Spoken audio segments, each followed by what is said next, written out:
رسول اللہ صلی اللہ علیہ وسلم کے پاس صحابی آئے سہل بن سعد رضی اللہ تعالی کہتے ہیں یا رسول اللہ صلی اللہ علیہ وسلم علمنی ما يدخلني الجنة ويباعدني من النار. اچھا وہ عمل بتائیے جہنم سے دور ہو جاؤ جنت کے اندر داخل ہو جاؤ. آپ صلی اللہ علیہ وآلہ وسلم نے ابھی کچھ بتایا، ساتھ وہ کہتے ہیں احبنی الناس واحبنی اللہ. اچھا یہ بھی بتائیے گا کہ میں اللہ کا محبوب کیسے بنوں گا تو لوگوں کا محبوب کیسے بنوں گا؟ آپ نے فرمایا ازہد فی الدنیا یحبک اللہ، زندگی زاہد بن کے گزار تو اللہ کا محبوب بن جائے.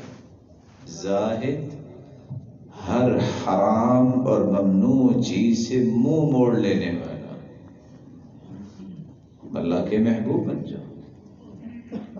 وَازْهَدْ فِي مَا عِنْدَ النَّاسِ يُحِبُّكَ النَّاسِ، لوگوں سے کبھی اپنا ذاتی مطالبہ نہ کرنا، لوگ تمہیں اپنا محبوب بنائیں گے.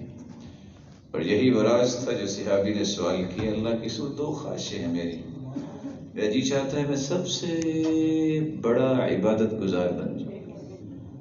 فرمایا اتق المحارم تکن اعبد الناس، حرام چیزوں سے بچ جاؤ دنیا جہان میں سب سے بڑے عبادت گزار بن جاؤ. کہا میرا یہ جی چاہتا ہے میں جس طرح عبادت گزار بڑا بنوں امیر بھی سب سے زیادہ ہوں.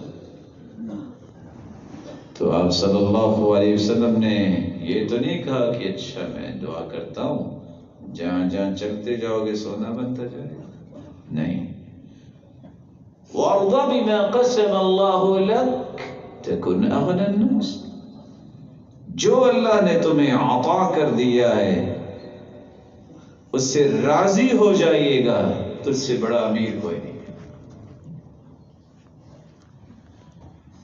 رسول اللہ صلی اللہ علیہ وآلہ وسلم سے صحابی نے سوال کیا جنت کے اندر جانا اور جہنم سے بچنے کا راز. آپ نے تین چیزیں بتائی.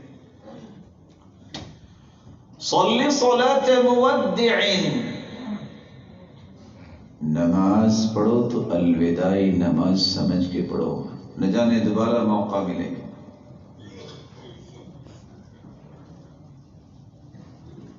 وَإِيَّاكَ وَمَا تَعْتَذِرُ مِنْ، ایسی بات کرتے ہی کیوں ہو جس کی بعد میں معذرت کرنی پڑے، ایسی کلام سے بچو.